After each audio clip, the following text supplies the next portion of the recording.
Years. We have a pretty serious opioid crisis out there. New numbers out today from the CDC show how drug overdoses have surged during the pandemic. More than 107,000 Americans died of drug overdoses in 2021. That's the highest annual death toll ever recorded and a 15% increase from the year before. Deaths involving fentanyl, meth, and cocaine rose sharply. So they were asking that this medication, which is in some ways kind of a miracle drug, I mean, it literally just takes someone who is not breathing, who is not responsive, and pulls them out of that state. You can see it through police body cams. This woman in the back of a Salt Lake City PD squad car isn't breathing. The officer sprays naloxone up her nose with a device called Narcan. Stay with me. Watch it take effect. There you go. There you go. There you go. And so we have got approval for that for the first time ever in decades of the opioid crisis. And people have been asking for it for years. Why did this just get approved, a few days ago? Well, that's a great question. And the answer might not be what you would expect. The FDA actually kept pushing and pushing and pushing the pharmaceutical companies to go ahead and apply for these drugs to be over the counter. And nobody was showing up for years.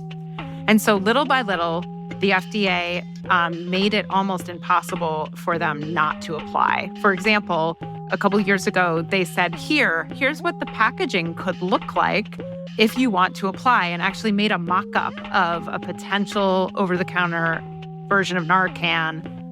They don't do that kind of thing that often. They also then came out with a statement that essentially said, if we see scientific evidence that there's no reason that this drug shouldn't be over the counter, anyone who continues to sell it as a prescription-only drug will be doing something against the law. And that, little by little, pushed the pharmaceutical companies to start the process of applying for these medications to go over the counter. So in all this time where people have been advocating to make it easier to get Narcan, and the sort of move to make it easier has been punted down the road, has it been really hard to get this drug? Well, what's interesting is originally, right? I mean, this is a prescription-only medication, and so it would be the kind of thing that you'd have to go to a doctor. The doctor would have to give you a prescription. Then you go to your pharmacy, you get it filled, et cetera.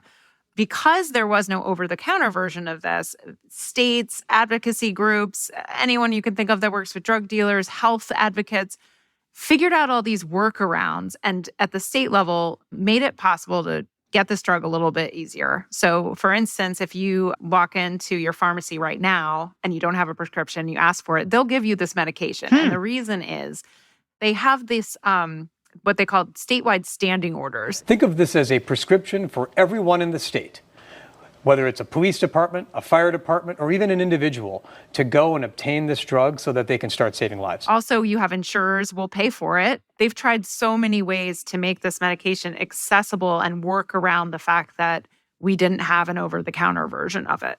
Interesting. Okay, so though this is a major change and it's a big deal, essentially a bunch of states had figured out a way to get this to people even without this change. They figured out ways. In fact, in some states, depending how liberal they've been with those standing orders, they've got it in free vending machines. What? Once you gain access to a locker, it pops